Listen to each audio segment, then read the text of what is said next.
Welcome to the Project with Sam and Lewis, the podcast that looks at projects throughout pop culture and history. I'm Sam. And I'm Lewis. And on today's episode, we're going to be talking about Power Rangers Lightspeed Rescue. More specifically, the episode named The Omega Project. Yes, I was very delighted to see that there's an episode of Power Rangers with Project in the title. Because Power Rangers are cool. What did you say? Cultural phenomenon? Yeah, I mean, they really are. Yeah. So, yeah, but we'll it was talk interesting, wasn't it? We'll talk in detail about the episode itself. Yeah, if you want to skip ahead to that, you can use the time codes in the episode description. But before that, how are you today, Lewis? Well, I've been a bit ill. I've got a bad back. I was thinking today about, I remember the early days in the pod where I would joke about, 27 Club, might not make it because I was constantly had something wrong with me in the early days. Yeah. And now I've got less than 2 weeks and 2 weeks left to get into the 27 Club. It feels like I might make it, the way I've been feeling this week. Yeah, I think it's a bit of, it's come back round, doesn't it? Because it's this time last year when we started it off. Yeah, my back is in a lot of pain. Seems like it. Yeah, you mentioned it. I'm gonna. How are you? Yeah, I'm okay. Yeah, not too bad. Bit of a busy week, but lots of preparation for the aforementioned.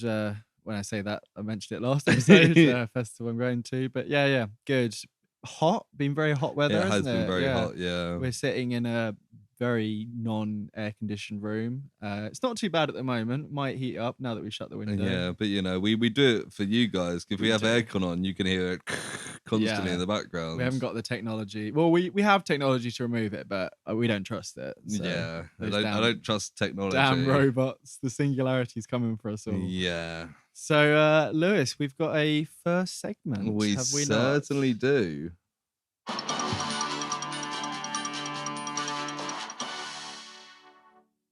Project news. Woo. As always, I've googled the word project and looked what's come up, and these two are both had several news articles about. Yeah. So I was like, I should probably choose this.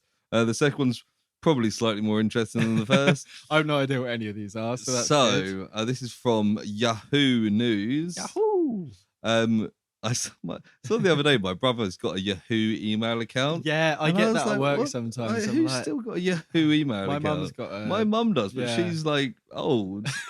My brother's younger than me. Yeah, okay, that's interesting. It's weird. Maybe he's giving you a spam one. He doesn't trust you with his real email. Well, it got me into his Apple TV account, so... Fair enough. Maybe it's a subscription one. Yeah. But anyway, BP's $36 billion project highlights massive green hydrogen hubs. BP, well known for their green energy efforts. Very environmentally friendly. And not at all partly to blame for the climate crisis going on in the world these days. Yes. But they've bought a stake in a green hydrogen development in Australia for $36 billion. That's a lot. That's an insane amount of money for a company to have. Right, that's like 30 dinosaurs worth, right? You have to listen back to our Jurassic World 2. No, because dinosaurs weren't even in the billions; they were in the millions. No, but we decided they'd be about $1 billion each. Yeah. But yeah, it kind of blows my mind that you see billionaires have like Elon Musk has got 100 billion or something, and it's ridiculous. Yeah, so Elon Musk could have bought it 3 times over. Yeah, but then he'd be broke. Twitter. But yeah, generally more money into renewable energy. Yeah, it's a good thing, generally speaking. And BP have got lots to make up for, so they should be the ones forking out $36 billion. Yeah, no, I think it's fair. It's there's a bit of publicity there, of course, isn't there? Yeah, but it will make money for them, but if it's good image for the rest of us, then good for us. Do you have any thoughts on BP going green? I don't have anything that you haven't really said, but it sounds newsworthy, doesn't it? Yep, that's why I picked it. I hadn't heard of it yet, so I don't really watch the old mainstream media too much. Whoa! I probably had an alert on my phone and didn't check it yet. If it was today, I didn't have it. But no, it's interesting. Yeah, I can't help but think cynically, it's a bit of a publicity but PR thing. But yeah, like you say, in the long run, that's what like petrol, what are they called, fossil fuel companies Yeah. need to invest in And renewables. I feel really, like don't we they? won't really make a big change on climate change until companies like BP fully invest in it. Yeah, that's Like- the thing. If they change it over, I know it's British Petroleum, but if it changes over to British palm trees, And palm tree oil's bad though, yeah, isn't it? but palm trees are good. So if Right. they they could change the logo, have the P be a palm tree. It could just be British Power. Is that a thing already? It sounds a little bit white powerish. There was that band, British Sea Power. British Sea Are they? Power. I think they're now just Sea Power. I think so because they disagree with Britain. They are British, but it's like I saw them once. anti-national. Yeah, you did actually. Well, no, is that Lewis stopover no, thing? I was thinking, who was it you saw at Glastonbury before Foo Fighters? Frightened Rabbit. Yeah, no, I got confused. Yeah, I like Frightened Rabbit. I'm not a massive fan of British Sea Power. no, I remember one of their albums coming out. I think it had a bear on it when I was younger. I remember seeing it in like a record shop. Right. Or maybe like a flag with a bear or something. But no, I don't think I've ever listened to them ever. I think that time I saw them was probably the most I've ever listened to them. Yeah, that would make sense. Yeah, about And 45 minutes to them. Yeah, they're fine. It was very much one of those sitting in a field, drinking what a was beer. it? Vampire Weekends. It was a Mumford & Sons thing, but Yes. Vampire Weekend played, The Vaccines That's played, right. Yeah. Oh, so some good a few stuff others at the played. time. Yeah, it was a good weekend. Yeah. But the other bit of news on the topic of music Okay. is Beyonce reveals Renaissance, forthcoming project set for July 29. I did see 2023. this. Yeah. It'll be Beyonce's first drop of new music since 2016's Lemonade. Right.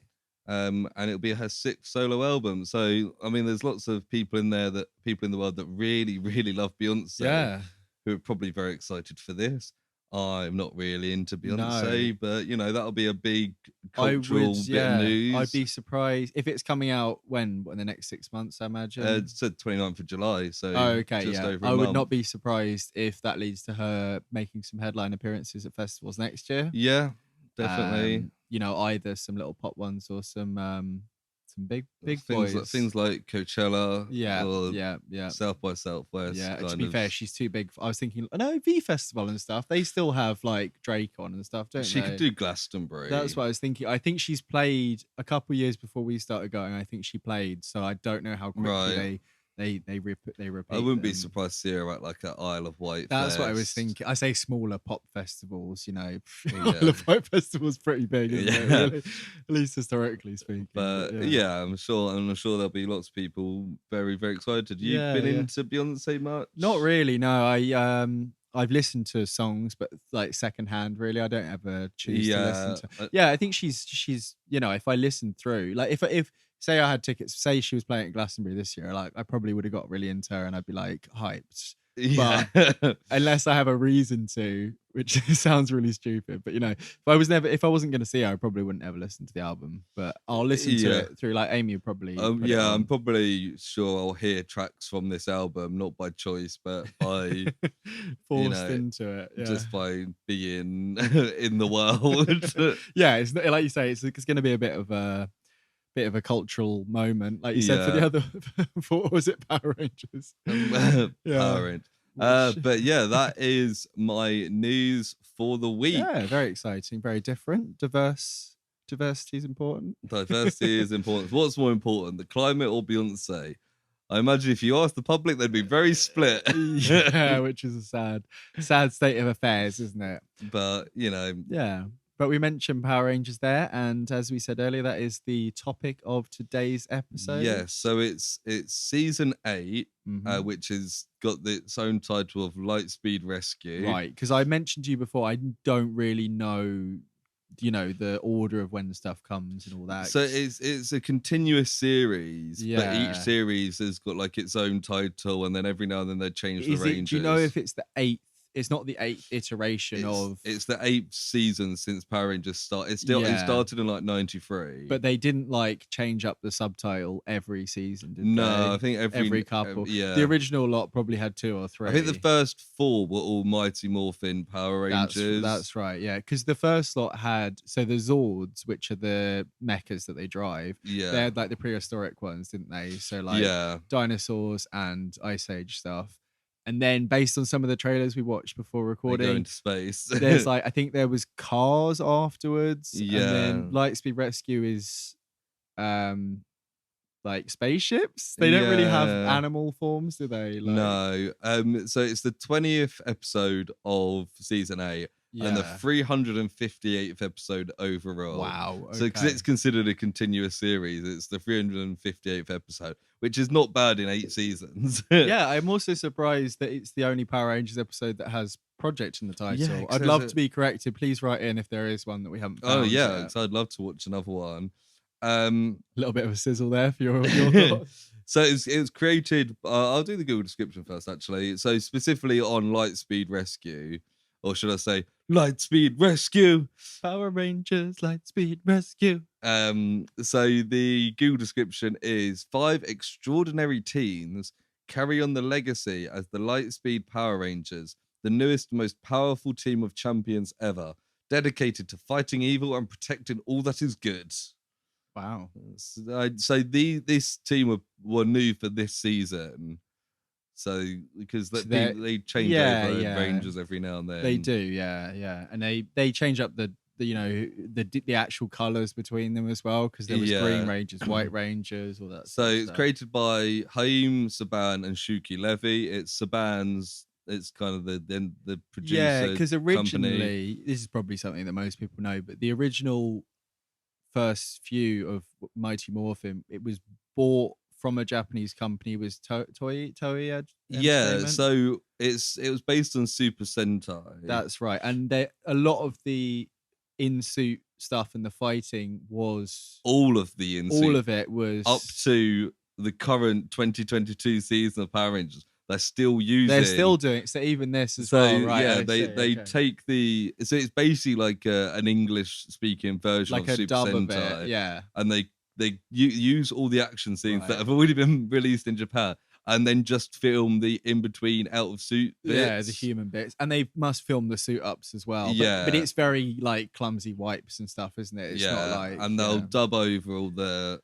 talking. Yeah, because I think in one of the original seasons, I think it's the Yellow Ranger is a lady in the American version in Power Rangers, but it was a man, so you can see like a crotch bulge sometimes. That's funny. Or maybe it's just certain scenes, certain stunt doubles. But that's funny. Yeah. But yeah, I saw on TikTok that there's some concerns amongst the Power Rangers fandom. Oh, really? That Super Sentai has been cancelled after like 40 years. Oh shit! So there's going to be no more action scenes. They're going to have to start filming shit themselves. Oh wow, okay. It's concern. Yeah, I mean they did for the films. There's been 3 Power Rangers films. Right. There okay. was 2 in the 90s and then one 4 years fairly ago. Recent. Yeah. So obviously they did them. Yeah. I've seen bits of that one. It was fairly well received, I think. I don't think I may have seen the 90s films when I was younger. Yeah, but the recent one I saw a bit on TV one time. I think I think like hardcore fans didn't love it, but I think it was kind of well received in the same way as like the Ninja Turtles films. Yeah. Like generally people were like good kind of action family film, but people who it's not Die like hard fans. Even though I think quite often those are quite close interpretations in some ways of the source material. It's like Star Wars fans we talked about multiple times recently. Yeah. So I've got the cast here, and which color they are. So it's Sean C.W. Johnson. Right. Most of these people haven't really done much. Is this the actor's name? Yeah. Yeah. Sean C.W. Johnson. Weirdly, his middle name is C lowercase W. Maybe it's like it's not 2 initials. It's just one name. It's like C.W. Yeah, he's the Red Ranger. Okay. We got Michael Shataranbut. Yeah. Shataranbut. Yeah. Who's the Blue Ranger. Keith Robinson, who's the Green Ranger, who is prominent in this episode. Right. Yeah. As Yeah. Joel. Yeah. Yeah. Sasha Williams as the Yellow Ranger. Okay. Alison McInnes as the Pink Ranger. Yep. And there's also Rhett Fisher, who's Titanium, who may not Okay. have been in this episode. No, because quite often, I think like the white or silver or gold, there's like special ones that turn up every now and then. I think he's one of them. Yeah. And there's Monica Lawrence who plays Angela. I'm not sure. And then there's someone, Mrs. Johnson or something. What's she? Fish Fairweather. Yeah. Yeah, I haven't got what she's got. Interestingly, Rhett Fisher, who's the Titanium, is one part of the musical duo Project Dirty. Oh no way! With I checked them out. They've got 8 songs on Spotify, ranging from like 2011 to 2020. Okay. I didn't listen to any, but one of them's got like 1 million listens on Spotify. We could do a mini episode. On Project Dirty. Project Dirty. Okay, I'll have to remember that. 1 million listens. One of them's got. I think it's called like Sunflower or something.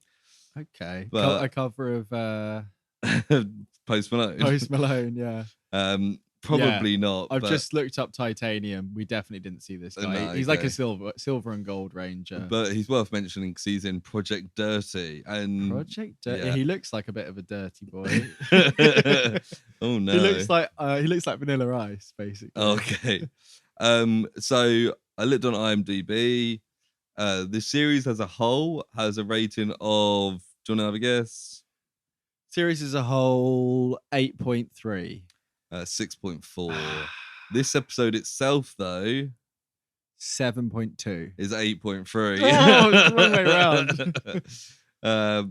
So this is, but there's several episodes in this series that have got like 8+. I've been looking up this guy, Rhett Fisher, the guy you mentioned who's in Project Dirty. There's a change.org petition, and it is from 5 years ago with 124 supporters. And it says, please invite Rhett Fisher back to guest star on Power Rangers. It basically says there's been reports that the new one 5 years ago for the 25th anniversary was going to invite back like the most popular Rangers. Yeah, no, I've seen the clip of that. It's got like the... Is it like in... like what was it, CW? They got everyone back recently for like the Infinity the Crisis. Scene is like there's like the current Rangers and they're up against all the I all think the I've bad seen guys. that actually, yeah. And then all the different Rangers teams turn up on like the cliffs and then you've got like 150 in Rangers. a quarry, isn't it? Yeah. If you're a Power Rangers fan, that's your Infinite. That's your Endgame. Literally Endgame. Yeah. Like what? Like a couple of years before Endgame. Well, if it was 5 years ago. Yeah. And like everyone would have their own like favorite Rangers teams and favorite Rangers. And if you didn't know, you'd be like, "There's a lot of people who look the same." Yeah, I wonder if that was also taken from Super Sentai. Yeah, maybe it may be that they filmed that specifically. But it's getting the costumes and stuff. So I think a lot of them aren't wearing masks when they first appear, so people can recognize them. Right, and then they all mask up and fight the. They just like green screen their heads onto the people. Cropped out all these Japanese actors. It's kind of whitewashing, isn't it? A little bit. I mean, it's making your own version of them. The Blue Ranger in this is Asian. Okay, I feel like there's always an Asian Ranger. Yeah, I remember there was things where it was like the Black Ranger is a black guy. And that sort of thing was present in the first and it's always season. the women are always the yellow and pink Rangers. Yeah, and sometimes they're like, oh, an Asian woman is the Yellow Ranger. And just I don't know how much that was intentional. Yeah, I can't imagine it is. Yeah, you can't really imagine that someone who puts a load of money into reimagining a Japanese show for an English audience is going to be too racist, you'd hope. Well, the guy Haim Saban and Shuki Levy, two Jewish Americans who created this show, and Saban created the Saban Productions. Yeah. He's worth like $4 billion. Sure, yeah, because merchandising alone is like merchandising for Power Rangers it's kind of what made them so much money and so popular. I had toy Power Rangers as a kid. I had I think I got them in like you know, like a secondhand thing, car boot or whatever. Mm. Like I had for Mighty Morphin, I had the fucking Zord with all the bits. Like you had the full separate Yeah. things. They were like, well, I remember them being like a foot, but they're probably not that big. And you'd literally transform them and stick them together. I remember fucking I had sick. like the head that was like actual size of like the Red Ranger, and you Yeah, open yeah. it up, Oh, one of and them. had Yeah, like all the yeah. toys inside. Yeah, I it's also had crazy. a Power Rangers meets Teenage Mutant Ninja Turtles like play set. Oh, It was like a sick. castle with the Power Rangers and the Ninja Turtles, and then like Oh, man. maybe like I was gonna Like say Stick, but Splinter Splinter and and one of the Rangers yeah, yeah. villains, Oh, well, Shredder is the bad guy. Shredder. Yeah.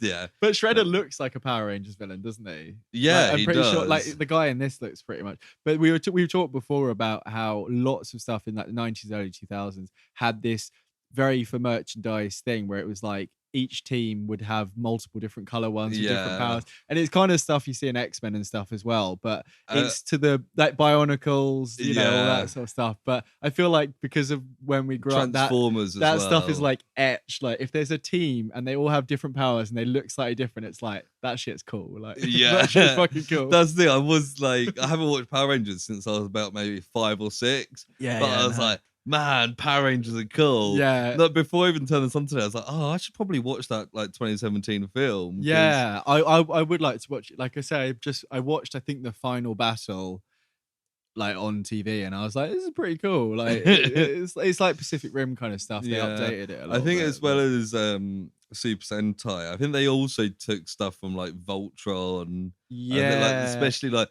the suits going together to make one big Yeah, suit where in they all this, it's- somehow sit together. it's super Voltron-y, this one. I've only watched the animated Netflix Voltron. Yeah. Which is kind of, I think some of the guys who worked on Avatar the Last Avatar. Avatar the Last Airbender did some of that, and the animation's fairly similar. But yeah, it's the suit up scenes are very, very similar to this. Yeah. But yeah, shall we kind Let's of get into it. get rocking and rolling? Yeah. So this episode, as with all these ones that we do, the single episode of, just went straight in. Yeah. Previously, I was like, "Fucking hell!" I've So- just sat down. Bloody hell! So my notes on on the previously to Yeah. try and get us into swing it is previously someone turned into Olympius. Yeah, Some queen is evil. yeah. She has the star power or something. Yeah, and demons are free but can be recaptured. Yes, planets have aligned. Bad guys free the demon. They've got to capture the demon, and someone says, "Sorry, sis, I've got to go." I Right. don't know who he was. We didn't see him in this episode. Maybe it was Titanium. I don't know. Oh yeah, maybe our boy Rhett Fisher. So I think based on what we watched on the trailers and stuff that we watched, what was it, Fox Kids TV or something we Yeah. watched beforehand? The ongoing story is that for Lightspeed Rescue, the Power Rangers force, the Space Force, has come back to Earth to protect Earth. And Yeah. these group have been recruited. They've got an undersea base called the Underwater Aqua Base or something. Yeah. And this episode starts with a little kid with a telescope, doesn't it? Yeah. So he's built this telescope himself, and I was like, that's impressive. This kid's smart. Yeah, he's like, I modified it to gather more light. He's called Simon. Yeah, Is he he's called Simon. Yeah. And he's got there with his brother Joel. Yeah, I assume they're brothers, but I don't know if they ever say they're brothers. No. I think they are brothers. But Joel's like, oh wow, cool telescope. And you can see really high definition like stars and stuff. yeah. And then Joel's like, oh, I've got to go back to the Aqua Base. Yes.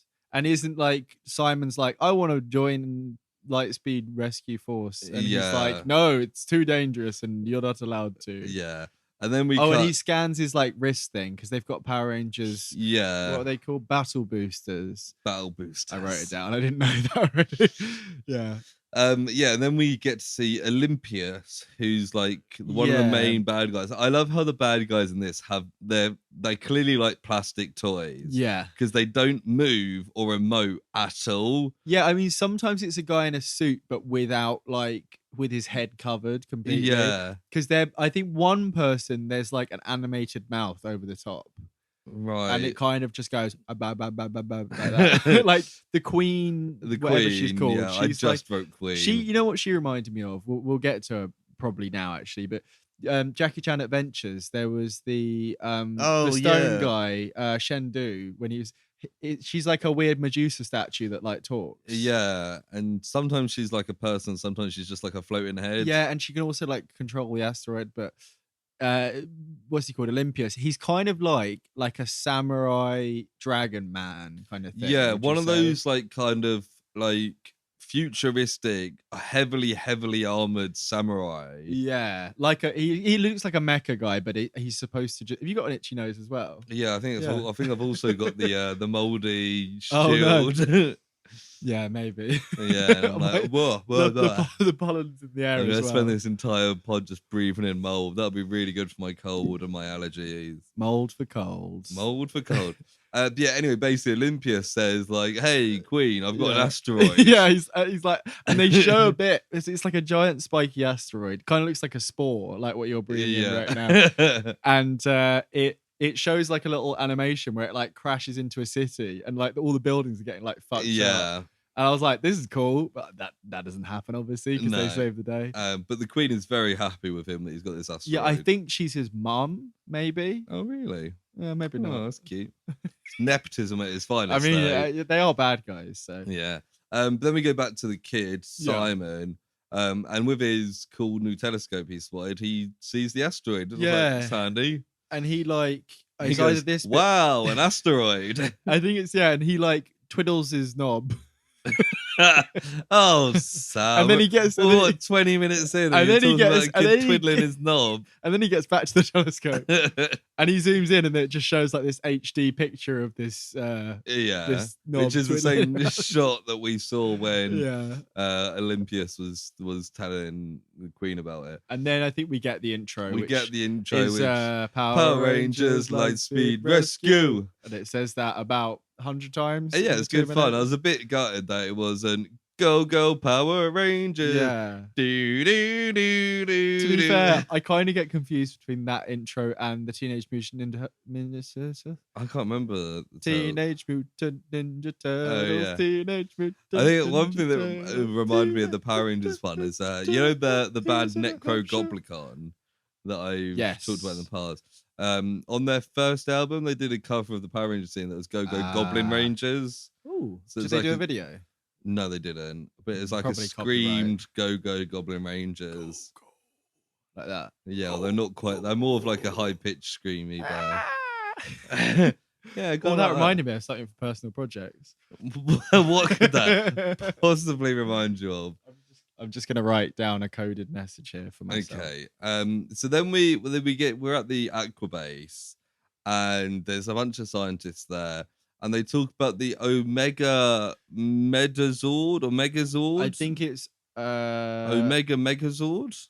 I didn't write. Oh no, I've gone way past my notes. Omega Megazord. Yeah. So I think they had so the Zords are the individual robots.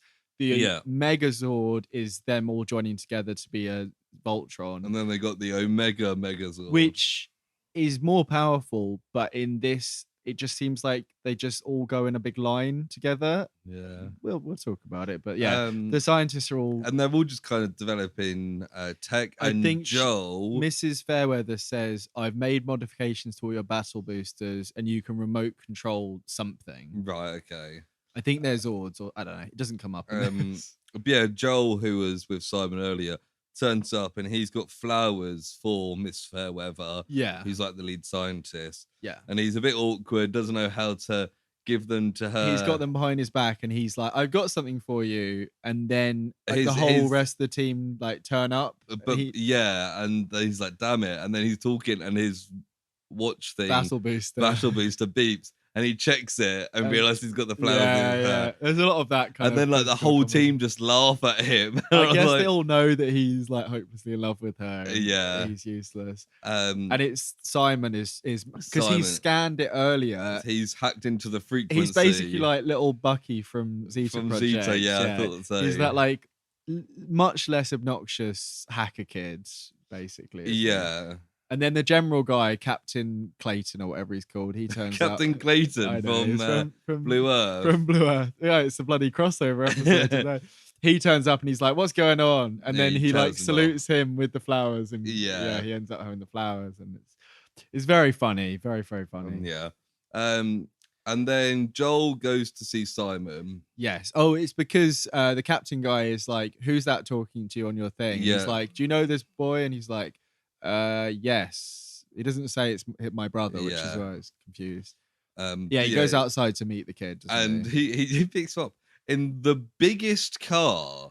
Like, so does Joel drive his car to get him? Yeah. Right. For some reason I thought Simon, the little boy, drove like a convertible to come pick him up. But he's got this like Jeep Hummer thing. Yeah, but it's like a convertible thing. Yeah, right? but it's like Simon gets in and there's like an entire like desk between the two of them because his car's so American big. cars are fucking massive. We don't realize here really because we generally drive quite small cars and our roads aren't made for big cars. Yeah. If you see an American car, you can spot it a fucking mile off. And huge. No wonder like there's always jokes from Americans about like, oh, you're driving like a hatchback or whatever because they are so much smaller. Yeah.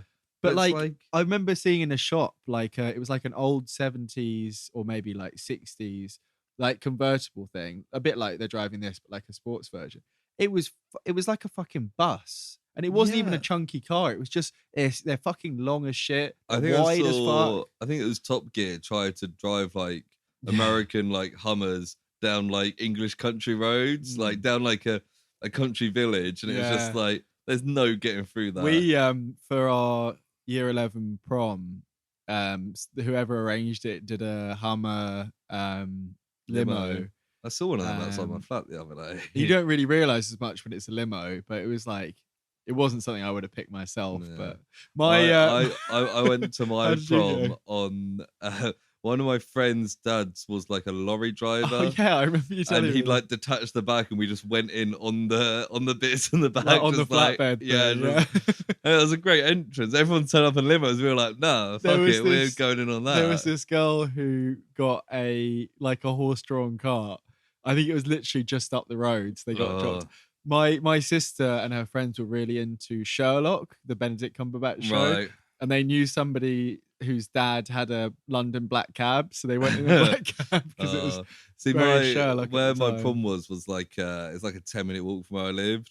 Because we all couldn't get in the truck on the roads.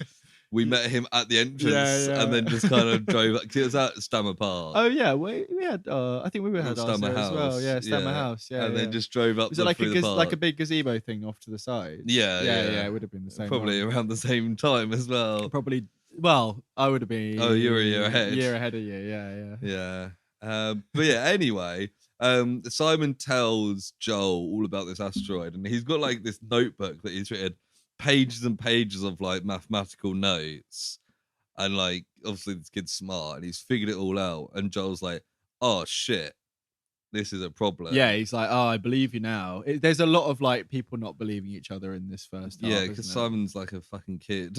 Yeah, he's like 10 maybe. Yeah, something like that. Sorry, I feel like I'm about to sneeze.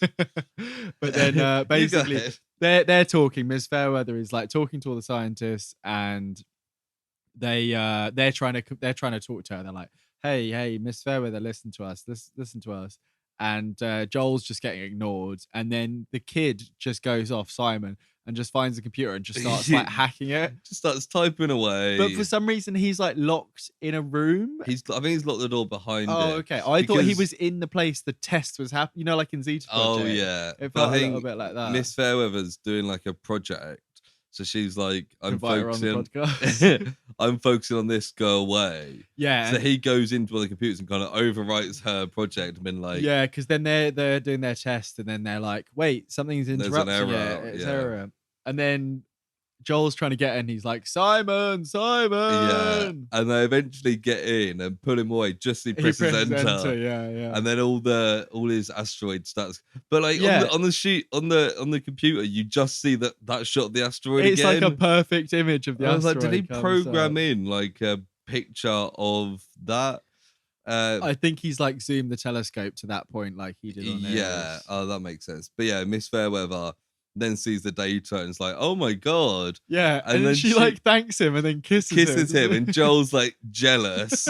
And then the Rangers get into action. I was like, yeah, finally, let's get some Ranger it wasn't action. too long of a preamble, was it? No. It dragged a little bit. I wanted them to get into it a bit quicker, but from here on out, they're pretty much in the suits for the rest of the episode. That's it, I think this was about a third of the way in. I think they're like, Power Rangers, go, go, go, or something. And then they're in the Zord.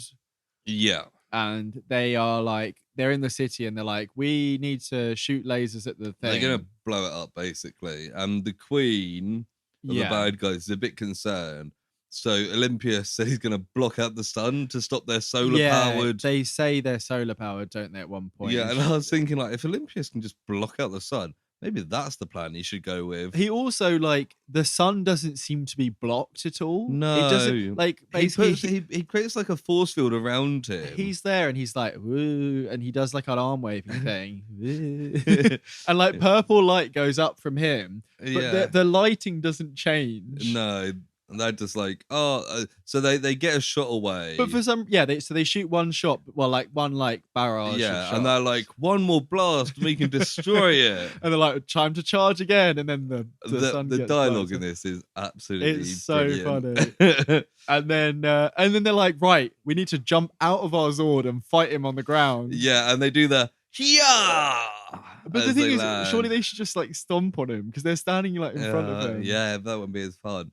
And then Simon's doing some maths whilst the Rangers are fighting Olympias. Right. And he's like, the asteroid is faster and bigger than we first anticipated. So somehow they like completely mucked it up because they went, right, it's probably about this big, which means it's probably going this fast. Oh no, it's actually going much faster and it's like much bigger. I guess it's based on Simon's early he's a dumb estimates. Kid, that's why. Yeah. And now he's had more time to study it. Yeah, with proper technology, I suppose, as well. And then Miss Fairweather's like, want to initiate the Omega Project. And as that came up, Christina sitting next to me said, roll credits. Well, before that, there's a bit where they go like, let's all do number 555. And then they go on their watches like 555, activate. And then they do like a move, but it doesn't really seem to do anything. I think I missed that. Yeah, I was eating dinner whilst they all this. Like Zord, what's he called? Olympius is kind of like knocking them down. You know the classic Power Rangers where they go and they all like fly back and get knocked over. Yeah, oh, good stuff. They return to the Aquabase. Omega Project goes, and the bad guys are just like chatting. Yeah, the Queen tells Olympius that if this works, he's going to get a promotion to her like second in command. And we see a couple that we don't see much in this episode. There's one who looks like a weird like rat man, and he looks fucking dumb. Man. There's like the sexy one who's called like Shiva or something. Yeah, she was in that trailer that watched over and over she's in and the over. Next time on. She's got like she looks like a World of Warcraft character. She's got like a bikini and she's got like devil horns. And where the rest are clearly like made of plastic, she's just a woman. In not much clothes, but lots of stuff sticking off her head, basically. Bless you. Finally. And then I've got this guy looks dumb. There's one sexy bad lady. So the Rangers are like getting ready and they're like, Omega is ready. Yeah. And they count down and then there's like a rocket launch. And it looks like one of those like trains that's got all the carriages on the back, like from the boats. It looks like a freight train thing. Yeah, it looks like a space freight train, doesn't it? Space freight train. It's like I said, they don't have animals in this. They've all got like different coloured, kind of flying car spaceships. Yeah, they. But this thing is like it's those, but all connected into like a bigger train, isn't it? Do you know, really weirdly, though, I'm not even sure you'll get the reference to it. They look like different colour versions of the number 4 Thunderbird, which was the yellow submarine. Yeah. I get Thunderbirds. I know Thunderbirds. I know Thunderbirds. It's me and someone at work were talking the other day about a play set of Thunderbirds that we both had. And number 4 was the yellow one that was inside the big green number 2. Oh, yeah. And it dropped down, it'd be the submarine. They look exactly like that, but different colours. kind of like a space car from Star Wars as well. Yeah, Like yeah, like and yeah, yeah, yeah. also as I think you mentioned on Zeta, the little car, the exploration things you have in Star Trek, Oh yeah, you said that the yeah, yeah, NSA kind of have in Zeta, that yeah, kind of yeah, yeah. design. Basically, they Yeah. look like vans with rockets on the side. Yeah, they don't look super and also compared to having like a T-Rex or like a mammoth, like it's not Yeah, that cool. but I Like guess they need to do that so that the next one's really cool. If it's just yeah, but constant this is cool the one stuff, that they have throughout this whole yeah, series. they need the next season to be Yeah, but the really one cool. before was cars from the looks of Yeah. things. What do Um. they do? Like, oh, God, I gotta look some stuff up. But Anyway, yeah, the rocket approaches the asteroid. And it's got into like the asteroid shower, and they're taking a bit of damage. Um. And then they're like, "Oh, launch the Megazords," and the yeah, little ships come out of the freight train thing. yes, Um, so this confused me a bit because they're all joined up in the freight train, and then they leave the freight train and then join up in a different shape, and I'm like, yeah. what? They What? make like it's kind of like a walker from Star Wars, like an Yeah, AT-AT, but like with spread out legs instead like of like like a a line. crocodile version of an Yeah, very AT-AT. kind of wide leg. I was trying to Google to see what the different generations of Power Rangers Zords are. And there is a new Netflix version Of of Power Rangers, like a nice. new series coming out, and they've announced the showrunner is Jenny Klein. Who Who's apparently, Jenny Klein? don't know, she looks like a blonde woman. She looks Glasses. like a blonde woman. Well, I mean, I don't know what her what she identifies as, so but That's no, that's yeah, she fair. looks like a blonde. She looks more like an actress than a showrunner. Right, okay. She's kind of hot, is what I'm saying. Anyway, continue. So they join up and they start landing towards the asteroid, and they're like, oh, there's nowhere to land. So they shoot some rocks and then they land on the asteroid. And then I'm Yes. like, oh shit, they're doing Armageddon. Yes, they are. They are absolutely doing Armageddon, aren't they? Because Yeah. they're like, right, we need to drill into the asteroid, put explosives in, and then blow it up. Which is the plot of Armageddon. The second generation of Power Rangers, they were driving.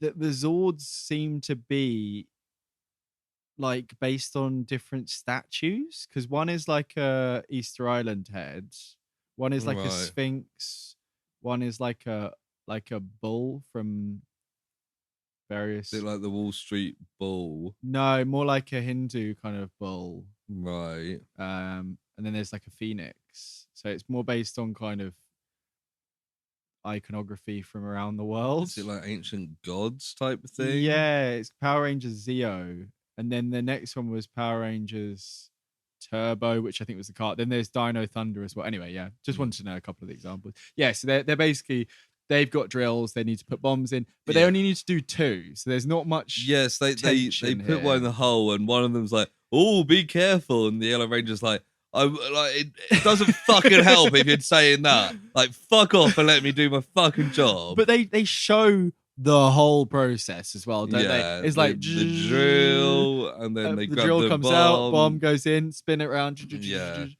and they're like, right, whew. And now we do it again. They go to the second location and do it again. And then once they've done that, the Queen appears. Did I say that one of them said, "Let's see what this bad boy can do" when they turn into the walker? No, you didn't. Tell us now. One of the guys, when they turn into the walker that looks like a crocodile, before they start doing the bomb sequence that's really long and unnecessary, before they do the really long unnecessary part. Yeah, I'm not familiar with long unnecessary parts. One of the Power Rangers who are one of the Power Rangers who are like they're like a space cop kind of thing. Oh, the Power Rangers. Yeah, the Power Rangers. I think it's either the blue or the red one. Oh, there's multiple ones of these Power Rangers. There's loads of colors. One of the generations, they had these robots that changed into they were like different statues from around the world. Oh, really? But anyway, one of these guys from this Space Force, which is called Power Rangers Lightspeed Rescue. Right, okay. He says, now let's see what this bad boy can do. Ooh. And then they change into the walker. And the walker, it looks a little bit like an alligator, I would say. Like an AT-AT, but an alligator. Yeah, kind of with Okay. wider legs. Yeah. Okay. And then I was wondering how long you were going to go with that. Yeah, I mean, you knocking your mic over a little bit kind of derailed a little bit, but in a good way. Yes, the queen appears and she uses the rocks of the asteroid to kind of like grab onto I think they alligator. finished doing the second one, and then she's like, haha. And I thought she was turning up, but I guess because she's made of rock, she can control rock. Yeah. Oh no, they say, it's alive because it's like tentacle. I think she's rocks. part of her or something. But the explosion starts to go off. Even though Olympias was like, hey, here's an asteroid, surprise. And she's like, hey, that's my ass. I guess she can just control it 'cause she's magic, but I like that version. Where did my ass go? That's my ass. And then this bit I thought was cool.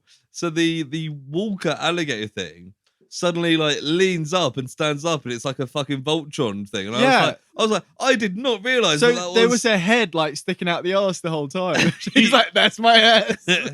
Yeah, then the head's just been walking back on like its legs and in the limbo competition. Yeah, and then it stood up, and I was like, yeah, cool. Yeah, and now it looks cool. Now it looks like a classic kind of Zords. Yeah, and it's the Omega Megazord, and it's got like a giant spear that has like a missile on the end. I thought it was like the front of the spaceship. I think it is, but it looks like it's like and they spin it around a bit, and Yeah. then stab the ground. Yeah, And it kind of reminded me of that story. I can't remember which of the Roman emperors it was who declared war on Poseidon and got all his soldiers to march down to the sea and stab the water. I think it's maybe Caligula. It sounds like a Caligula thing. But I think they stab stabbed the bomb to set it off. Right, and then there's a big bang. Even though, were they trapped still? They were still trapped. Their legs were trapped. But I imagine the explosion. No, but I mean, I mean, why didn't they just fly off? But it's because they were grabbed. Yeah. And then you get back to the base, and Simon's worried about Joel. Yeah, and there's kind of a little bit of tension there. Like, are they dead? We can't get through to them. We can't get through. What? And then the freight train comes flying out of the explosion. I think we hear them like, what do they say? Like, mission accomplished. They say, Captain Mitchell, do you read? And then they're fine, basically. Yeah, the freight train comes out. And Simon's like, all right, Joel. Yeah, I've also written down, all right, Joel. I wrote it down without the exclamation, and it sounded like, all right, Joel. I wrote down the exclamation because I was concerned it was going to be like, all right, Joel. Exactly. But it's, all right, Joel. Because they've got this brotherly competition, which comes back again in a second, doesn't it? But yeah, the asteroid's been destroyed, and the Rangers return.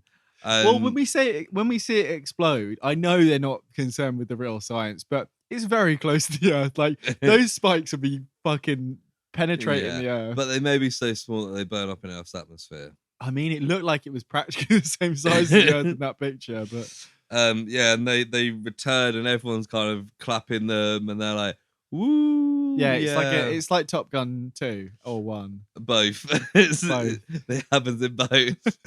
Yeah, I mean, a lot of those films are similar, aren't they? Yeah, a lot of stuff that happens in Top Gun 2 happens in Top Gun. But we both enjoyed Top Gun Maverick. Top if Gun you want to Maverick hear our was thoughts, Silver Screen fantastic. Project, rewind a bit and go listen to that. Yeah. But Simon clearly fancies Miss Fairweather. Yeah, he gets like most of the credit. She's like, Simon did this, basically. There's one bit as well where she goes to congratulate the others, and she jumps to like the Red Ranger, and he like puts his arms on her arms to celebrate, and as soon as he touches her, she turns and hugs one of the female Rangers, and I was like, that's a bit awkward. That was a co-star situation where she just didn't like it. Maybe, or maybe it was just that take. They didn't know what to do. It was just go over there and celebrate with no direction. And she went, I'm moving on. She was going to celebrate with all of them. It was just kind of weird. He's like, I'm going to just create this love story by just constantly hugging her. I'm sick of Joel being so central. I'm the Red Ranger. I'm the leader of the Rangers. We didn't talk about Joel has like a ranger hat the whole time. Like he's like a camp ranger. You know, he Does keeps having he? like a giant cowboy hat that he keeps putting on. Oh yeah, he He's got does. like a vest, like as if he's like a Crocodile Dundee guy. Yeah, yeah, it's Yeah, odd.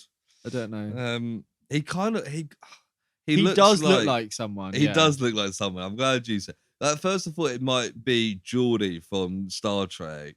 yeah. I was Um, started writing Joel, but that's not going to help. but Is it? it's Keith Robinson. Is he called Keith Robinson? Yeah, the guy who plays Joel.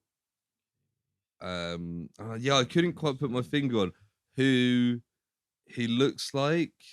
Let's see. Did you look up what he's been in? Yeah, there wasn't really anything that really stood out to me. Like Power Rangers is the biggest thing he's done. Yeah, I can see he's had parts in films I'm aware of, but nothing. What's that? No. I've just googled Keith Robinson looks like, and not really getting Oh, anything. I thought he was in Scooby Doo, but he was in Doobie Right. That's two different things. No, there's nothing that I. Yeah, He's had like he's been in like specific episodes of stuff, yeah. but that was his biggest. But anyway, Did we say this was 2000? Yeah, no, we 2000. didn't. But we said it was 1993, and then this is season 8. He came back for Power Rangers Power Rangers Time Force in the episode Time for Lightspeed. That might have been the one where they all. No, that was a year later. Oh, okay.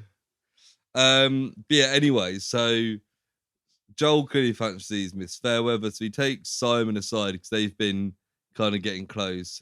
Yeah. And he's like, "Hey, Simon, I want you to ask her for a date." And he's like, "Okay." And I was like, "It's so obvious where this is going."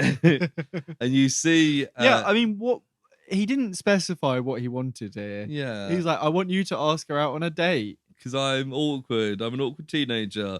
even though he's like 35. It says they're all teens in the Google I description. know, they're fucking not. No way are these teens. Some of these people are older than us. Yeah. And also, like, Miss Fairweather wouldn't have got to where she is in her career. No, she as looks like teen. a 30-year-old supermodel. She doesn't look like- Yeah.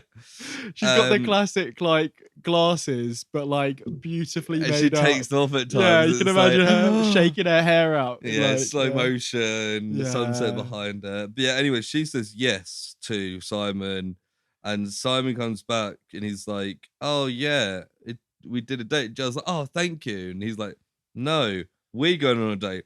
We're going to the planetarium." It was like, And then Miss Farrell okay. comes over and is like, "Hey, Simon, want to go to the planetarium?" And then they walk off, and all the Rangers laugh at Joel again. It's like, oh, poor Joel. They're not very nice to her, really. And we don't really see anything about the other Rangers. I guess this was a Joel episode. Yeah, it definitely was. I mean, there's enough of them, and we see certain bits, like one's like a paramedic, one's like a guy. One worked with like in an aquarium or something with whales. Yeah, the first guy, the red ranger. No, I think it was the Blue Ranger. Blue for yeah. The guy who had a long Blue surname. for what? Water. Oh, okay. For whales. Blue Michael Shaturantaba. I'm really sorry that I'm butchering that. You know what? pronunciation. I will come back to that because I was going to find out where that man was from. But Miss Fairweather was a Miss America candidate. Oh, yes, I did see that actually. Her talent was a vocal performance of Vanilla Ice Cream. Oh, I was going to say Ice Ice Baby. No, it's from a musical. From the musical She Loves Me.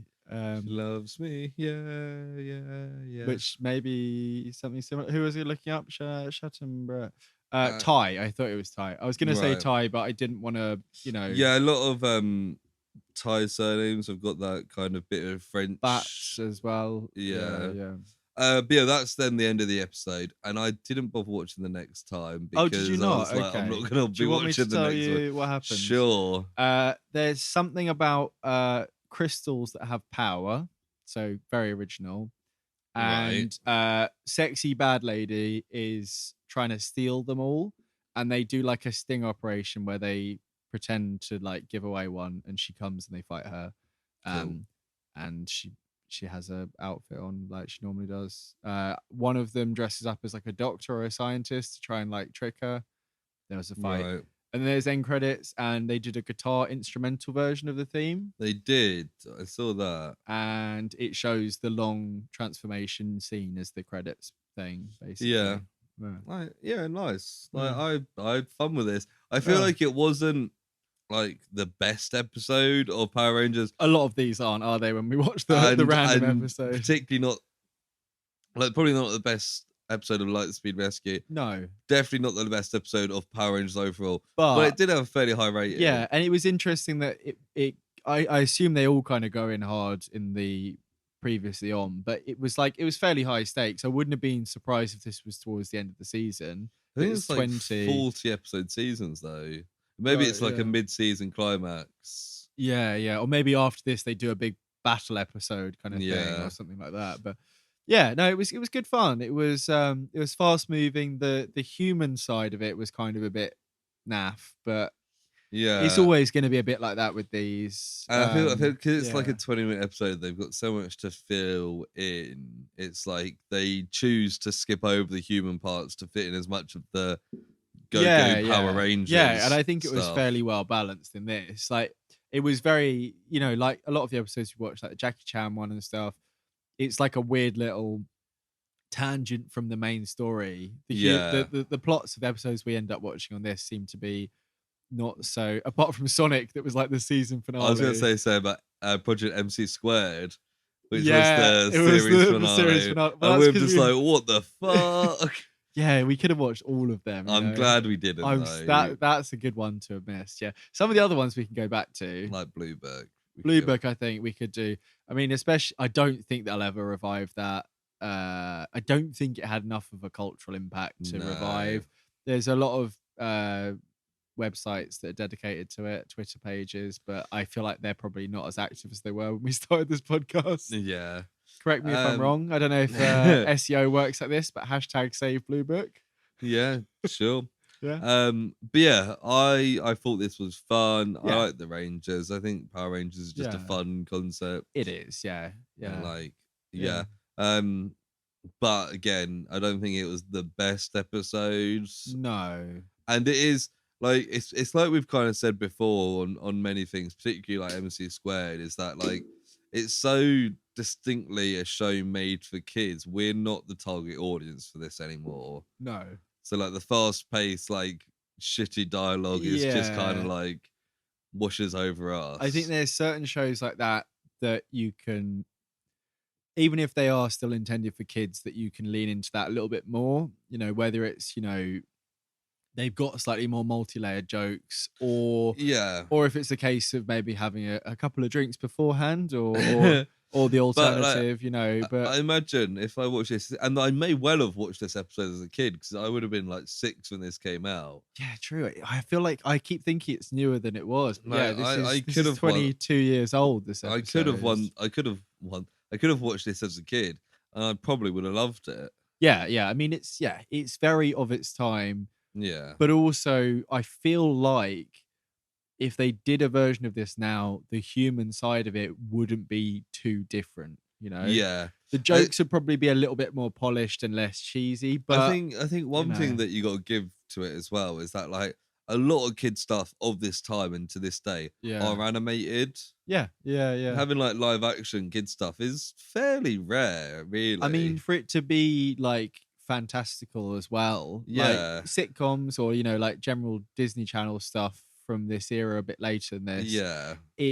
It's a lot of it is, normal, and then they'll have like a CG of like, a wizard Waverly Place or whatever. Something like falls off a bookshelf and everyone laughs or whatever. But like outside, or like Sabrina the Teenage Witch, yeah. It's minimal kind of outside of like those Disney Channel shows with the likes of Miley Cyrus. Yeah, effectively kid sitcoms, aren't they? But like, outside of them, it was predominantly cartoons, like things like Fairly Odd Parents and Dexter's Lab and Johnny Bravo. It's all cartoons. You so name any other ones that we've got projects for? We've got projects for 3 of them. 2 out of 3. 2 out of 3. There's Dexter's Lab, Johnny Bravo. I can't remember the other one we got for Danger Mouse, maybe. We've got a Danger Mouse. Yeah. I think we were talking about doing a bit of a bumper episode, weren't we? Kids because a lot of those are 5 10 minutes, 10 yeah. minutes. Yeah. Oh, Pinky in the Brain. There's one of them. Pinky in the Brain. That makes a sense. lot of them actually. As we're talking about it on air, if anyone's got any particular feedback, a lot of those we've got. So as people be aware, it'll be a 10, maybe 15-minute slot, and it'll be 2 or 3 mini episodes in there. A lot of those, it's only one out of those that has project in the title. So as we're being purist about it was usually like a 20-minute slot with 2 episodes in. Yeah, some of them are 10 with 2 5-minute episodes. Right, okay. So a lot of those, only one part will have project in the title. So I think our plan was just to watch the project bits. Yeah, and then we can do like and we'll 3 do at a bumper once. thing. If yeah. you know that's the plan. If people are interested, let us know. We'll continue otherwise. But if we get a lot of feedback about it, we'll push up the timeline of it. Yeah, kind of and it wouldn't be the first time that feedback has affected our decisions. So it would not let us at know. all. Yeah.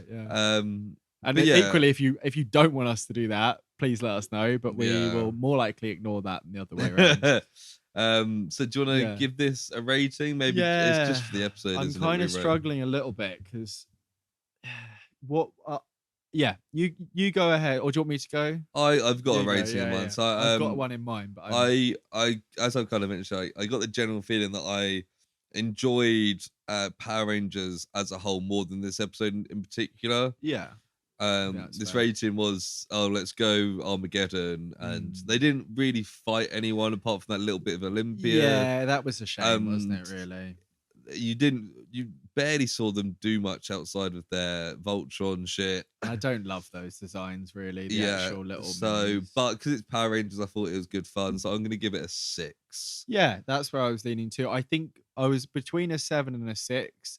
I think 7 is too good based on. Yeah, those I things you can imagine mentioned, there's yeah. other episodes in this season that I would have given higher than a 6 based on what I saw.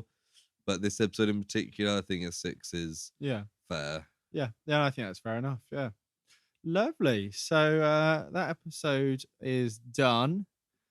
The whole episode's done. Go away. No. No, we actually have time for one more segment, don't we? Which is called Personal Projects.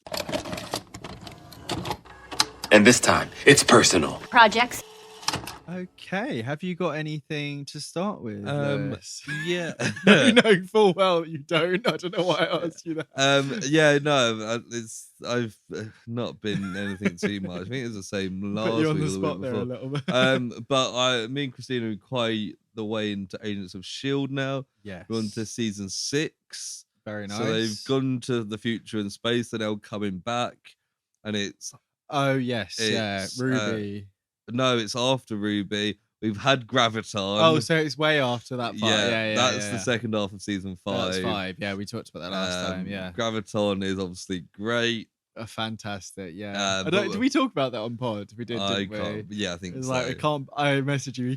You're not gonna fucking believe it becomes Graviton. But now on to the next bit. So this is the final season. No, but the last 2 are both shorter, so it's like the one season. But Gemma and Daisy are off in space looking for Fitz. Of course. And Enoch. Yeah. Love Enoch. Yes, because Graviton, the disaster, Fitz dies. Yeah. And they do the... They're like, there's another version of it in space. Yeah.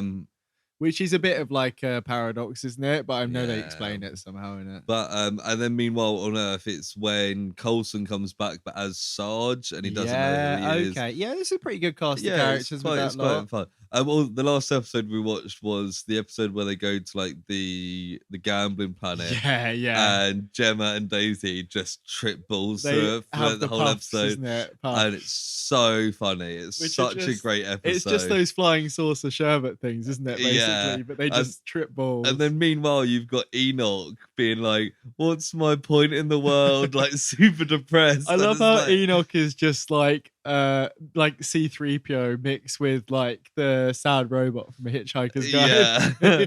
Particularly in this episode, he's so just sad, and Fitz is like, "You're my best friend." He's like, "That does give me purpose."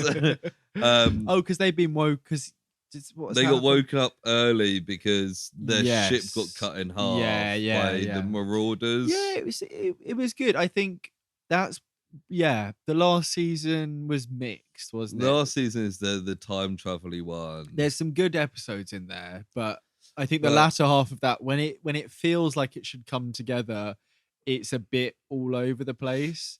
Because you Yeah. have like the younger, the younger Malik guy teaming Yeah. up with Daisy's like sister or whatever, and it's kind of like this is kind of something, but kind of, do you know what I mean? Yeah, but it's good fun. Yeah, of course, it's still fun. It's I'm just, enjoying where we are. I'm a bit sad that we're coming near to the end, but then I'll have something different to talk about in personal Amazing, projects. something different for the first time in almost 6 weeks. I'd imagine.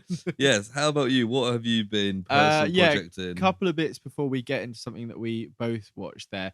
I watched the Disney classic Holes with Shia LaBeouf. Wait, did you message me saying you're watching Holes? Yeah, I you did. Yeah, because I was working from home, and if anyone from my work is listening, I wasn't watching Holes. If anyone else is listening, I was watching Holes instead of doing work. I also worked from home on Monday and watched like 5 episodes of Doctor Who.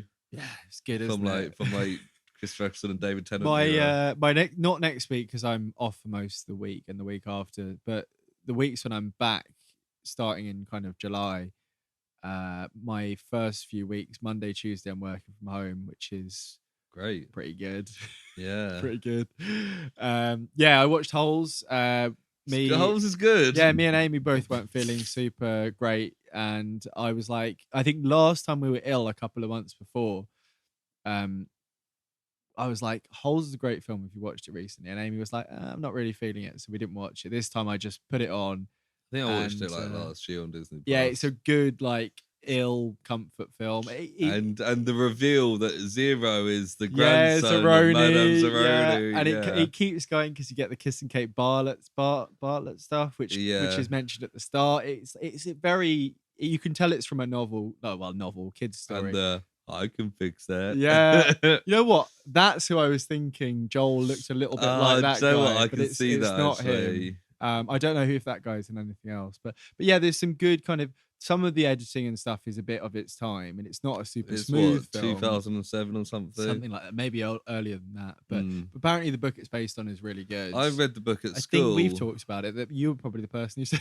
Yeah, I might even have a copy of the book laying around somewhere. Because isn't there something about? I don't think it's in the film, but there's a thing about like when they beat each other up, they're like, "Oh, I hit my head on the tent door" or something. There's like something they say to the counselors. You're expecting me to remember a book I read at least 15 years ago. Well, I mean, I've never read it and I know it. So, but yeah, no, watch that. It was very good. I very much enjoyed it. I rated it 4.5 stars on Letterboxd.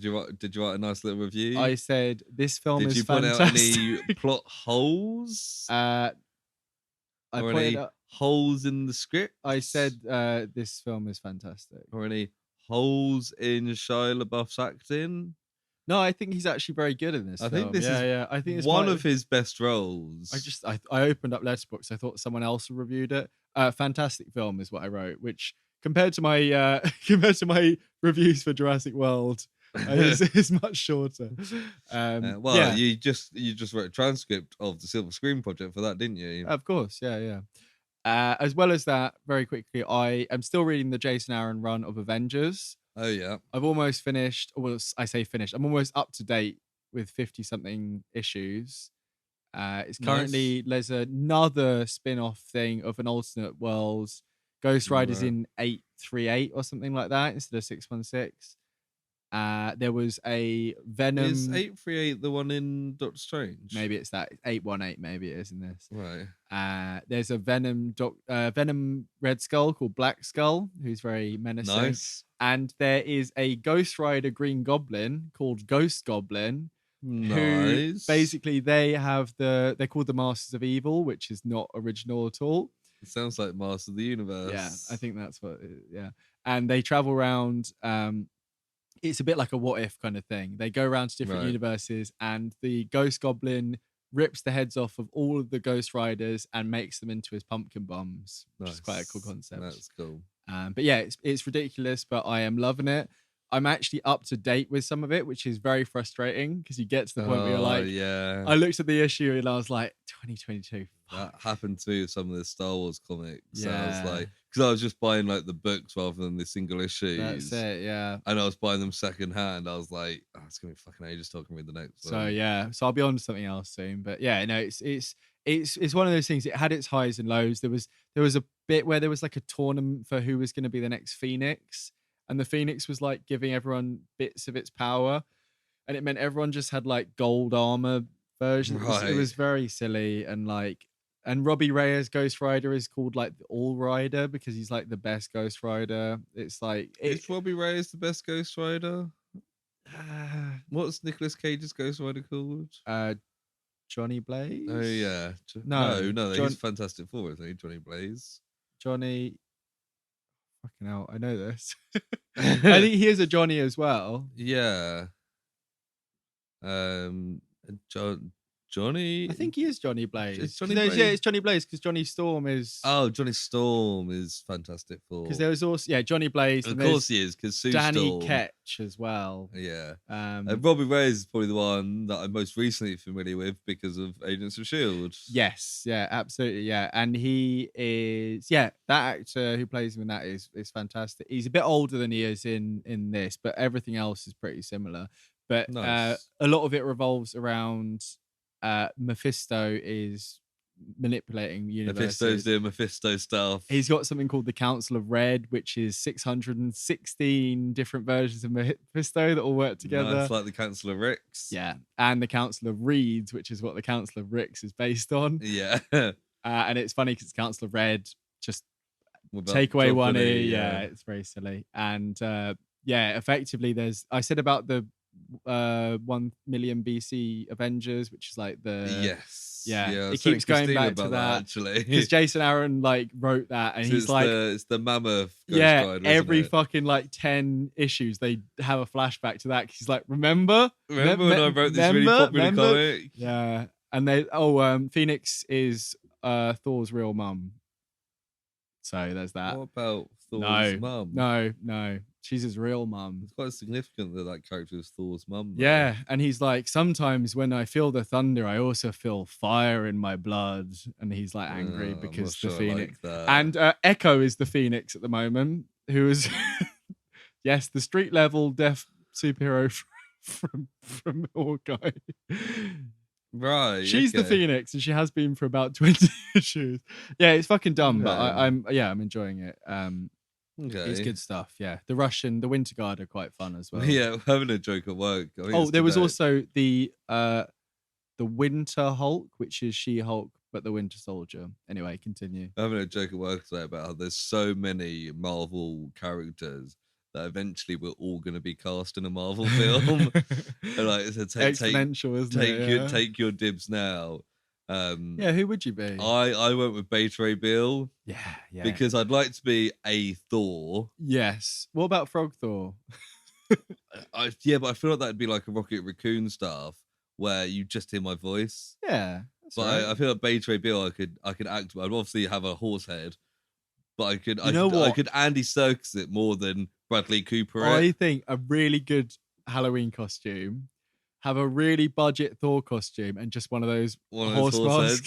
Yeah. I think that's pretty good. Yeah. You don't have to worry about painting it the right colours. Just I think that's like a solid. So you're hearing it costume. now. I'm going to be cast as Beta Ray Bill in a future Thor film. I am hoping. I've got no evidence, but I'm hoping Love and Thunder, his introduction. Well, there's the whole thing from Ragnarok where you can see the horse head on outside the stadium. And it's the most obvious thing for it. I mean, it's the fourth Thor film, and it's Taika Waititi. Yeah, it makes but sense. if you were to be cast as a currently uncast, obviously the big characters that haven't been cast, like your Reed Richards, will be big famous actors. It'll drip down to us. I was going to say Reed Richards because I'm. But you're not John No, Krasinski. I was going to say Adam Warlock because I am the perfect human male specimen. Adam Warlock's already been cast as well. Fuck. Okay. Doctor Doom because I'm super ugly and I've got to wear a mask. All the time. Well, you're really just going up for these really big hitting characters. Okay, let me think of someone that's obscure. You go for like a I'm trying to think of someone that I read a thing of recently. What about Robot from Invincible? that's not from. No, it's not. Not Is from it? Marvel. It's because your fucking Invincible book got Oh, there. yeah. Okay, let me think for 1 sec. Okay, I'm gonna be. I'll be like the. I'll be Silver Surfer. Oh, fucking hell. Has Silver Surfer been cast? No, we don't have anything about Silver Surfer. I assume Silver Surfer will turn up at some point. Yeah, Keanu Reeves. Yeah, I think that makes so much sense. Yeah. And the character that he plays in The Day the Earth Stood Still is just a non-silver version of the Silver Surfer. Yeah, So just reuse those footage. because then he doesn't need to act as well. And he's got like a surfer dude voice. Yeah. He can do Point Break, but like in a cool way. Keanu Reeves is always at his best when he doesn't need to act. Yeah, it's the perfect thing for him. It Get him literally is perfect for him. Yeah. I mentioned the Nando V movies, X-Men, Fantastic Four casting before. He did a 15 or so minute video on Wolverine, and he's done it as like a Bachelor thing. So it's the Bachelorine, and he goes through as if it's like the Bachelor talking about the different people. But there's some solid casting in there. There's like some obvious ones, some not so obvious ones. The guy he picks, I don't know his name, but he's Canadian and he looks like Wolverine, and he's quite small time actor. I saw an interview with Hugh Jackman. And he was saying there was a time that he was flying to America to film the first X-Men film. Oh, yeah. And he's got to airport security and they're like, oh, what are you here for? And he's like, I'm acting in a upcoming film. And they're like, oh, what is it? And he's like, oh, X-Men, have you heard of X-Men? Yeah. And the guy's like, oh, what, like the animated series? Like X-Men animated? He's like, yeah. And he's like, who you playing? He's like, oh, I'm Wolverine. Yeah. And the TSA guy's like, guys, get over here. I got Wolverine here. And he's like, I want a picture with Wolverine. God, that would leak like shit now, wouldn't it? He wouldn't be allowed to tell them. The CSA would be like, we're going to fucking arrest you if you don't tell us who you're playing. He's like, I'm sorry, Marvel would kill me as well. Yeah. But yeah, good stuff. Anything else? No. I mean, there's something that we both watched there, isn't there? Which is Ms. Marvel. Yeah, so we both only watched the first episode. Yes. By the time this comes out, it will be 2 episodes, almost 3. Annoyingly, Christina really wants to watch it, but she's annoyed at the fact it's weekly episodes. So I'm going to have to really force her to watch it weekly with me. Yeah, I'm sure you can. Because I've said to her, if you don't, I will watch it weekly She's on my not own. bothered about Obi-Wan Kenobi as much then. She's not watching it at all. I'm still an episode or 2 behind, so we'll talk I'm about up that. to date on that. I watched it. Yeah. Last one that came out. Yeah, Miss Marvel. So we've both watched the first episode. Yes. What did you think? I watched it like a week ago. So I thought it was good. It was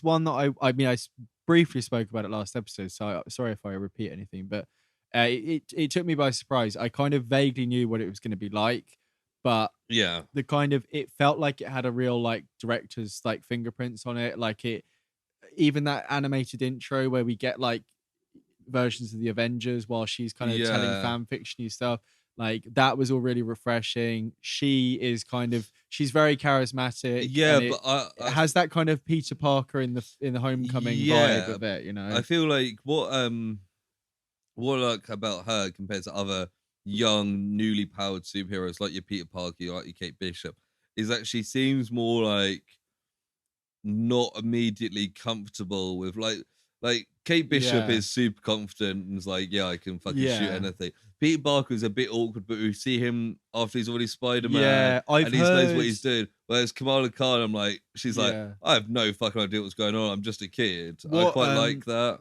One of the criticisms, obviously, we've talked about it on here before, the changing of the powers, which a lot of people said was in line with Reed Richards, even though the power set varies a little bit because she can embiggen, so she can actually change her mass as well, which is something, but they've changed it visually anyway, which, on the surface so far, happy with.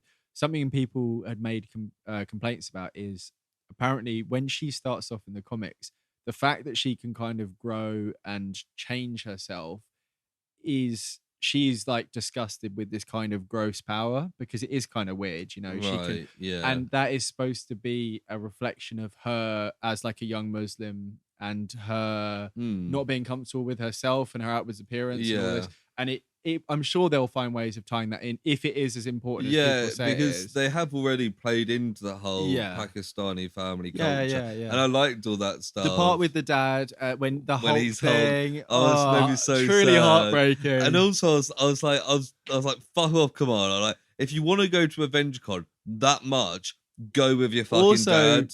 just be nice and try and be like, right, I'll go with you. You be Hulk, I'll be Ms. Marvel. But she fucks it because she's got to have that moment where, you know, she has a bit of humility. Yeah. And the convention stuff was done well. Like, it wasn't overly Easter eggy. Like, it was. I was saying to Christine as well. We haven't seen it. There's been elements of it throughout, but we haven't properly seen the fully commercialization of the Avengers that would exist if they were real. Did you see there's Scott Lang was on a podcast talking? Yeah. Like that sort of stuff and would there's happen. Like the America's Arse like gift card or t-shirt or whatever it is. Yeah. And it's like, very funny. That would happen. So there would be comics and toys and stuff. I've seen people analyze, you know, go back and look over. One of the things at the con is like a SHIELD agent who was apparently near the battle and wrote like a tell-all memoir as well.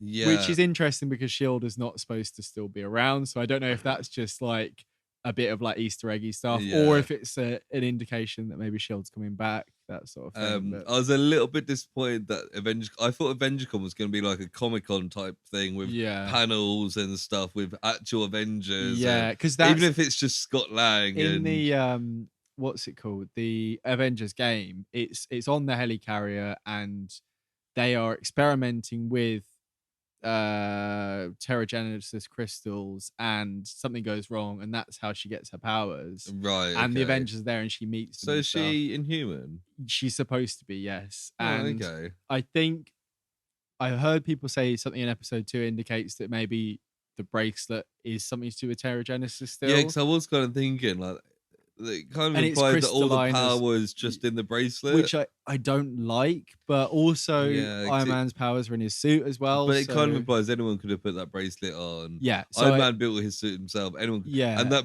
bracelet was just in a box in the attic. Anyone could have put that on. The mum knew because she was like, "Don't touch that, like put it away." So there's a and the mum's very straight laced. It's a classic kind of like. We used to be Ms. Marvel or, you know, whatever. And the family dynamic's good. The brother's interesting. Yeah, he's best friend fun. Is fun. Like he's. I really like the fact that her relationship with her best friend. The fact that like I think it's one bit she gets back from school and her friend is just like hanging out with her dad. And he's made like a Siri thing. And I was like, I like that relationship and the fact that he is close with her family. It's and the stuff with like the school counselor and, you know, the bully who is also like kind of taking the piss out of her, but is dressed up in like the more sexy costume and stuff. Yeah, it was a really strong start. And did you see the post credits? It was the guy from Damage Control or whatever who. Don't think I did. Maybe didn't see it. So you know in Far From Home, the guy who's prosecuting Peter with like the beard, kind of smarmy guy, he is with his like partner and they get like a video sent to them and it's her using her powers at the con. Oh no, I did see that. Yeah, no. And they're like, oh, blah blah blah. Basically, they're going to be investigating her in some way. So it's a bit of a tie into the wider MCU there, which is nice early on. And we know it's going to happen with the Marvels. Yeah, absolutely. So... I think stuff like that is more what they should lean into rather than waiting to have like you say, even Scott Lang show up in the last episode. I'd almost rather they have like this is kind of something early the first time that they've released a series that is so clearly leading up to a film. Yeah, because the other series they've had, like things like Loki and Hawkeye, coming away from a film. Or you've got one-offs like What If, one-offs like Moon Knight that are separated. This is the first time it's leading up specifically to a film. And even What If, you're right, there was characters. Well, one character led that showed into up a film, afterwards, but we didn't know at the time. Yeah, and that part of that is there was reshoots on that film. Yeah. Captain Carter may well have not been in that initially. But we know the end goal of this is the Marvel's film. And the last time we saw Monica Rambeau was in the post credits of WandaVision. She was getting recruited by a Skrull to join what we assume is Swords. Yeah. Oh no, Swords already exists. Does it? Yeah, I think Sword was the one that was the bad guys in WandaVision. Oh. Strategic weapons, something. Yeah. But Nick Fury's got a thing anyway. Well, Nick Fury's chilling in space. I've seen isn't he? again, apparently, rumours that Chloe Bennett's going to be back for Secret Wars. I would be so happy. I would be happy. She posted on Instagram today with Simu Lee, who's Shang-Chi. Yeah. And she said, the MCU's first Asian superhero and Simu. that's fun. Very funny. She's a funny person. Yeah, no, they should, because as we saw in Doctor Strange, they had Anson Mount. I think just redo it and just be like, this is the version from here. It's played by the same person. And like in the latter seasons of Shield, it does become more and more non-canon. Yeah, which is fine. Yeah, they don't have to take the full. They don't have to take the same version, but she was good. She was good, and Quake is a fun character. Have a version that's been like in Shield and had not had like big time missions. Pick her up from like an alternate universe and be like, yeah, but just have her here the whole time and just be like, hey, and everyone will be like, woo. Yeah, I would be very happy. And it's funny that she's not in Powerpuff Girls anymore. No, she's not. She's the one who left and fucked it up. Yeah, probably because well, no, I think they binned it before they even. They're still looking at recasting. She jumped ship when the leaks happened, and it was like, Bubbles, we're gonna leak your nudes. Let's check on LinkedIn to see where she is. These are some actual quotes from that pilot. It's funny that two of the most prominent Inhumans in the MCU in Quake and Black Bolt have a fairly similar power in that they shoot vibrations out from themselves. They could stand back to back and destroy the world. Just by shouting and sticking their hands out. I put my arms up in the air and said that. Yeah, how are you feeling for the rest of Ms. Marvel? I don't know anything about it. How many episodes is it? Do you know? Is it 6? I think it's more than 6. I'll Google it with one hand here. My other hand's not doing anything. I'm just. Whoa! Wow. The listeners don't need to know what your other hand's doing right now. Okay, I'm going to use 2 hands. Whoa! He's not typing at all now. It's showing 4 episodes here, but I think there's more. That's not true. It says number 2. Bloody hell. Okay. So there's 6, ending in the 13th of July. So yeah, I'm looking forward to it. I've enjoyed that first episode. I feel like it's got a slightly different vibe to the other TV series, whilst definitely being a Marvel TV series. Yeah, it feels more like.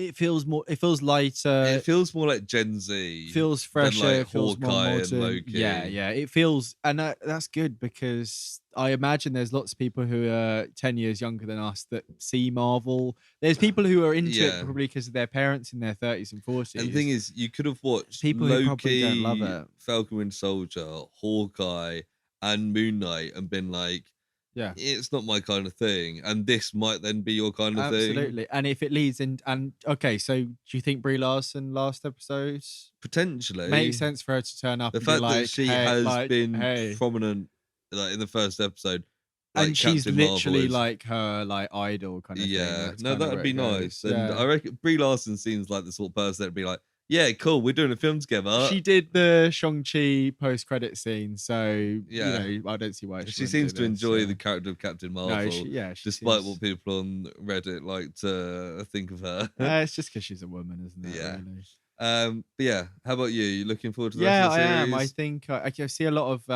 Iman Vellani, I think she's called. See a lot of interviews and stuff with her. Did you see the one where it was like name all Marvel films in a minute? And she missed Captain Marvel and like and the 2 Guardians films. But no, she seems like a genuine Marvel fan. Maybe they're leaning into that a little bit too much because that is her character in the MCU as well. But it seems genuine. Marvel know how to do their PR. It's like the whole Tom Holland leaking stuff, and it's like, They've clearly been instructed to leak certain and things. she said recently, like, oh, I get annoyed that it's not 616 because, and I do agree, because if the MCU universe is 616, it can't go alongside the comic universe, and at one point it was 199999 was the MCU, which means it can exist alongside it, and you could do like a comic crossover where Robert Downey Jr. turns up and all that sort of thing. And by calling them both 616, it means you can't do that. And I do get where she's coming from. Yeah, no, and I kind of agree, because the whole point of the like 616 is that there's so many unused numbers, it could be anything. Yeah, exactly. Yeah, and it is a bit annoying, but it's also a classic, like, I know my shit thing by saying that. Yeah, and for her to have said that in a couple of interviews recently does feel like Kevin Feige sent her a little text rather than her sending him a little text, kind of thing. But they should have made it like 617. Yeah, although it probably has been used, which is why they went 19999. Yeah, but yeah, anyway, I am enjoying it, and I am looking forward to the next 4 episodes. Cool. So I believe that brings us to the end of the show. You believe correctly.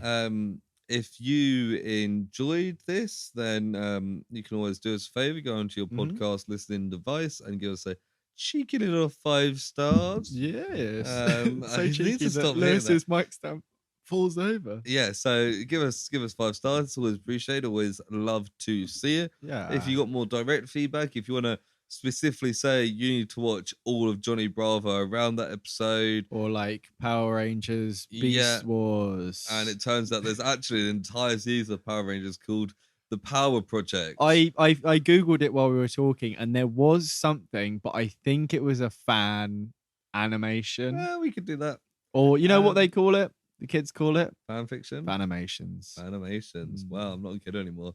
But yeah, you can get in contact with us directly. Get us this way. You can get us by messaging us directly, can't you, Sam? You can. If you've got my personal mobile number, you can. Which is 07. You can. I was about to do the start as well, but I don't really want to. I might get some text. I don't mind. No, if you got my personal number, obviously hit me up. Let me know what you're up to tonight. It is you out 911. You're out on you're out on the town. Yeah. If you say the code word for like having a party with me, I was gonna say having a good time with me. Have a party with me is say no, I don't know. There's I was an gonna active shooter. I didn't say that. I was going to say armed robbery, and then you send your address, but no, we're not doing that. Don't say that, because we could probably get in trouble for that. But call 911 and shout as loud as possible. The Project is my favorite podcast. Yeah. Don't do that. Don't do that. Do that. Do 992. No, 911. 992. Yeah. No, but seriously, if you want to reach us, we have a Gmail, which is theprojectproject@gmail.com. Send us some essays about Captain Marvel, about Ms. Marvel, about the Marvels, about Power Rangers, about Lightspeed about Rescue. BP's $36 billion Tell purchase. us what you would buy for $6 billion, whatever it was. $36 billion. $36 billion. I would buy Marvel. You can also reach us on social medias. So if you have a social media, God, this is who are you talking to? If you have a social, if you have a social you need media, to wrap this up soon. You can search the Project or the Project Pod, and you'll find us. If you've got a friend, if you've got a family, you can tell them to listen to us, and you will get extra points in the Project. You can World have Cup. Project Bucks. Project World Cup and the Project Bucks are all about today, and you can listen to them and go to space. So Project Land, Project World, whatever we were opening. Okay, so thank you everybody for putting up with an hour and a half of this. It's one of our shorter episodes, surprisingly. If it's your first time listening, thanks for popping in. Hope we didn't put you off too much. Go back and listen to every other episode. Go back. Well, I'd recommend just give us a cursory scroll. You can click be on one what of those interesting. hipsters who's like, oh, I listened to the Project from episode 1 when they did the dinosaur project. Oh yeah, they're arguably our best episode. We were full of steam. And I say that because we weren't out of steam yet. Is that right? Okay. We were full of steam, and we were young, dumb, and full of steam. And we knew exactly what we were doing. We did. We had a vision, just like Wonder. Wanda, and now we don't. Just like Wonder. Anyway, thanks for listening. We will see you very soon. I will hear you next week. And otherwise, it's time to say goodbye. Bye. What was it? Go Power Rangers. That's the original. It's Power Rangers. Power Rangers. Power Rangers Lightspeed. I can't believe I've forgotten it. Power. Go Power Rangers. Power Do, Rangers. do. Power Go Power Lightspeed Rangers. Rescue. Power Rangers Lightspeed Rescue. It's not the hell. How have we forgotten what it was? Oh, No, hang on, we're getting This is the longest fucking intro ever. Here we go. We get Power Rangers, Lightspeed Rangers, Lightspeed Rescue. Power Rangers, Lightspeed Rescue. Power Rangers, Lightspeed Rescue. Speed. Go. Whoa!